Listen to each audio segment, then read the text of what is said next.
Friends, તો અત્યારે આપણે મોટાકડી આવી ગયા છે, જે હનુમાનજી મહારાજનું આશ્રમ આવેલું છે. અને ખાસ વાત એ રહે છે કે અહીંયા જે હનુમાનજી મહારાજનું મંદિર છે તો એ ઘણા સમયથી જૂનું છે અને ખૂબ પ્રાચીન મંદિર છે.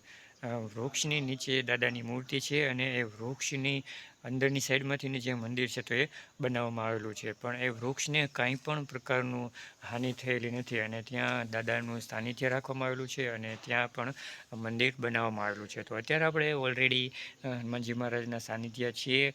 આ આશ્રમની બહારની સાઈડમાં છે એ કૈલાસ આશ્રમ છે અને ત્યાં હનુમાનજી મહારાજનું પ્રખ્યાત મંદિર આવેલું છે, જે દાદા સાક્ષાત રીતે કામ કરી રહ્યા છે. બધા ભાવિ ભક્તોની મનોકામના પૂર્ણ કરે છે. તો ચાલો હવે આપણે દાદાના દર્શન કરીએ અને તમને પણ વિડીયોના માધ્યમથી દર્શન કરીએ. તો બન્યા રહેજો વિડીયોમાં લાસ્ટ સુધી. વિડીયો પસંદ આવે તો લાઇક, શેર, સબસ્ક્રાઈબ કરવાનું ભૂલતા નહીં.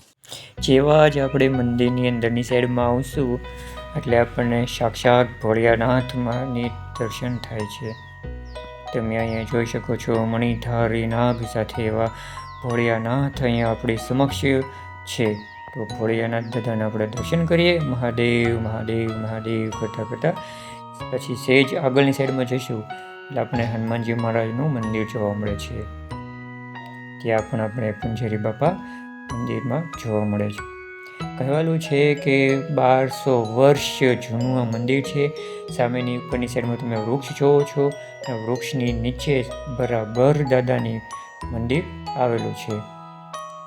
તમે વૃક્ષ પણ જોઈ શકો છો. મંદિરની અંદરની સાઈડથી ને ઉપરની સાઈડ જઈ રહ્યું છે અને ત્યાં નીચે જ દાદાનું સ્થાન એટલે કે દાદાનું મૂર્તિ છે, ત્યાં દાદા બિરાજમાન થયેલા છે.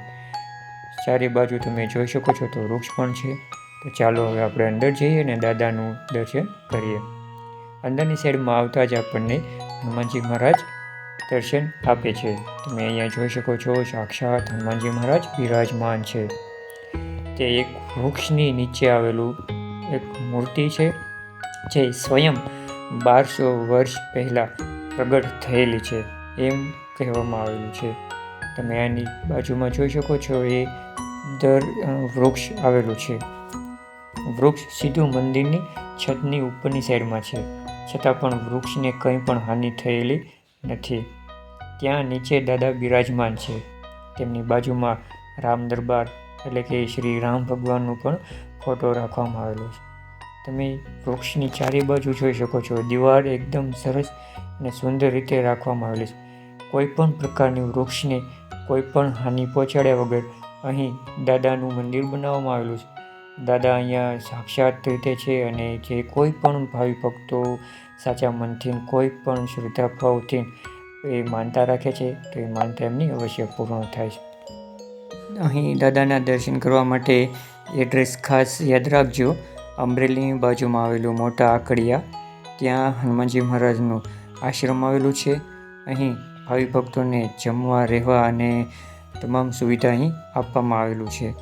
આ હનુમાનજી મહારાજનું મંદિર મોટા આકડિયા આવેલું છે, અમરેલીથી માત્ર 10 કિલોમીટર આસપાસ.